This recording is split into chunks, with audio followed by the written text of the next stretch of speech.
پاکستان میں احمدی برادری ایک ایسی کمیونٹی ہے جس کے سر ہر دوسرے دن پاکستان دشمنی کا الزام تھوپا جاتا ہے۔ روز باور کرایا جاتا ہے کہ وہ پاکستان کے خلاف ہونے والی عالمی سازشوں میں شانہ بشانہ شریک ہیں اور اس عمل کو روکنے کا بندوبست آہنی ہاتھوں سے کیا جانا لازم ہے۔ اس کے لیے ایک بیانیہ تراشنے کے عمل کے دوران حقائق سے دور جھوٹ پر مبنی خیالات اور تعصبات کو اگلا جاتا ہے۔ اکثر یہ حرکتیں اکثریت سے تعلق رکھنے والے محفوظ زندگی گزارنے اور نفرتیں بانٹنے والے کوتاہ قد نام نہاد دانشوروں اور محبان وطن کی جانب سے کی جاتی ہیں۔ اب یہ تازہ ترین کوشش جیو اور جنگ سے وابستہ صحافی ارشد وحید چودھری نے کی ہے، اور یہ مقبول جان اور ان جیسے دیگر افراد کی روش پر چلتے ہوئے انہوں نے پاکستان کے خلاف سازش کا ٹیگ لگا کر احمدی کمیونٹی کے سر یہ الزام باندھ دیا ہے کہ اس کی جانب سے ایک ملک دشمن رپورٹ جاری کی گئی ہے جس سے پاکستان کو شدید خطرات لاحق ہیں۔ سب سے پہلے تو دیکھیے کہ انہوں نے کیا لکھا۔ اس کالم میں اس انتہائی حساس مسئلے کی طرف توجہ دلانا مقصود ہے جس کا فوری نوٹس لیتے ہوئے کارروائی نہ کی گئی تو پاکستان کو عالمی سطح پر سخت مشکلات کا سامنا کرنا پڑ سکتا ہے۔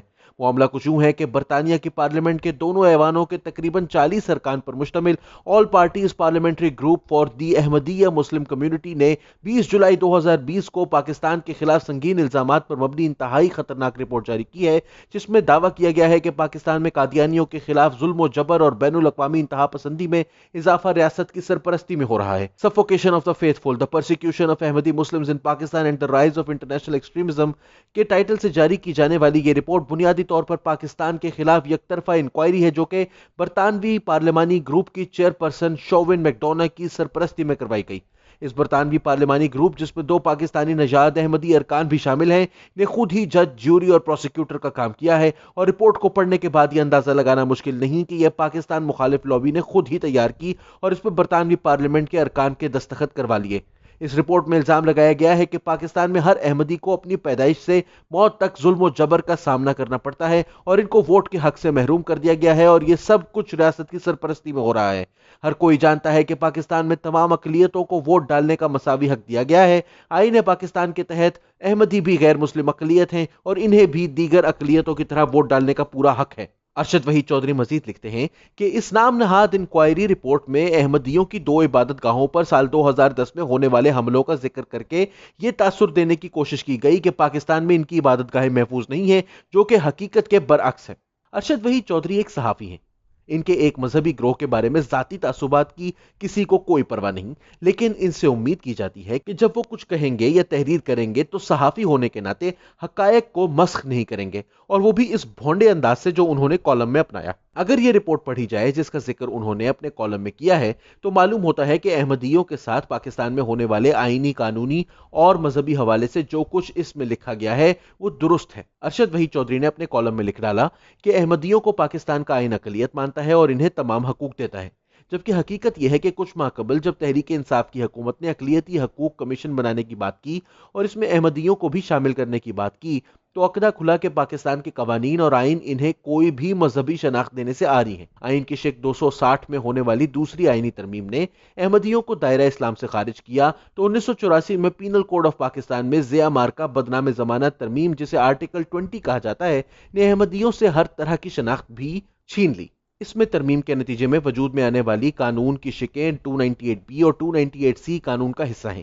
ان شقوں کے مطابق احمدی نہ تو اپنے لیے مسلمان کا لفظ استعمال کر سکتے ہیں، نہ ہی شعار اسلام کو اپنے مذہب کے نشان کے طور پر استعمال کر سکتے ہیں۔ مثال کے طور پر وہ اپنی عبادت گاہ کو مسجد نہیں کہہ سکتے، وہ اذان نہیں دے سکتے، وہ قرآن نہیں پڑھ سکتے، وہ کلمہ شہادت نہیں ادا کر سکتے۔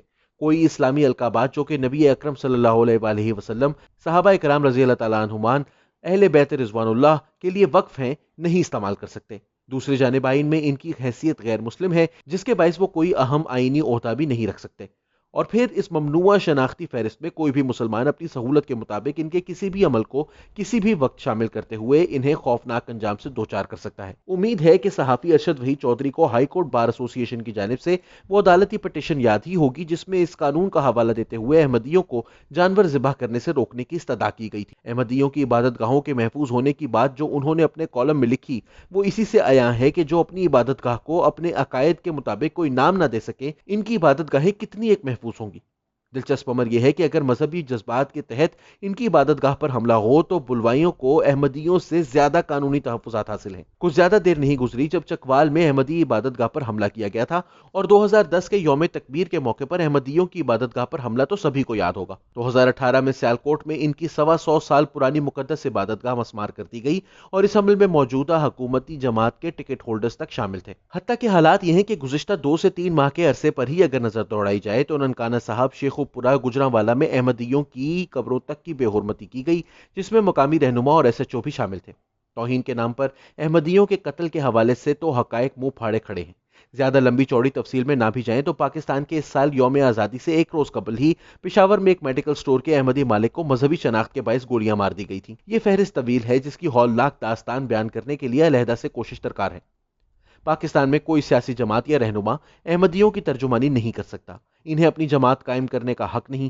ایسے میں ووٹ کے اس حق کا وہ کیا کریں جس کے لیے انہیں اپنی شناخت بھی ظاہر کرنی پڑ جائے۔ اب رہ گیا معاملہ فیٹف اور پاکستان کی سالمیت کا، تو یہ بات واضح ہے کہ پاکستان اس لسٹ میں جہاں مخالفین کی کوششوں سے گیا تو وہیں اس میں اس کے کرتا دھرتاؤں کی کوتاہ نظری، نااہلی، تعصبات اور منافرت پر مبنی اعمال کا حصہ مخالفین کی شرنگیزی سے کہیں زیادہ تھا۔ پاکستان کو ان رپورٹ سے کبھی بھی کوئی خطرہ نہیں رہا، بلکہ اس ظلم و جبر سے خطرہ ہے جو بطور ریاست مذہبی اقلیتوں سے روا رکھا جاتا ہے۔ آج یہاں جبری طور پر سیاسی میدان میں بھی اکثریت اور اقلیت قائم کر دی گئی ہے۔ پاکستان کو خطرہ اسلام کے نام پر دہشت گردی کی فنڈنگ سے ہے۔ پاکستان کو خطرہ احتساب کے نام پر سیاسی قتل و غارت گری سے ہے۔ پاکستان کو خطرہ صوبائی عدم توازن سے ہے۔ پاکستان کو خطرہ مذہبی جبر و استبداد سے ہے۔ پاکستان کو خطرہ ان لوگوں کی آواز دبانے سے ہے جو ریاست کی غلطیوں کی نشاندہی کرتے ہیں۔ یہ رپورٹ ان حقائق کی طرف ایک نشاندہی ہے جن کو ارشد وحید چودھری نے مسخ کر کے پیش کرنے کی کوشش کی ہے۔ پاکستان اگر ان تمام سفارشات پر حتی المقدور عمل کرتے ہوئے صرف وہی حقوق احمدیوں کو ہی نہیں، ہر اقلیت چاہے وہ نسلی ہے یا ملی، سیاسی ہے یا پھر سماجی، ان کو پہنچانے کا اہتمام کر دے تو شاید پاکستان کو کسی فیٹف سے ڈرنے کی ضرورت ہی نہ رہے۔ پاکستان کے خلاف سازش تو وہ طریقہ کار ہے جسے ارشد وحید چودھری اپنانے کی ترغیب دے رہے ہیں۔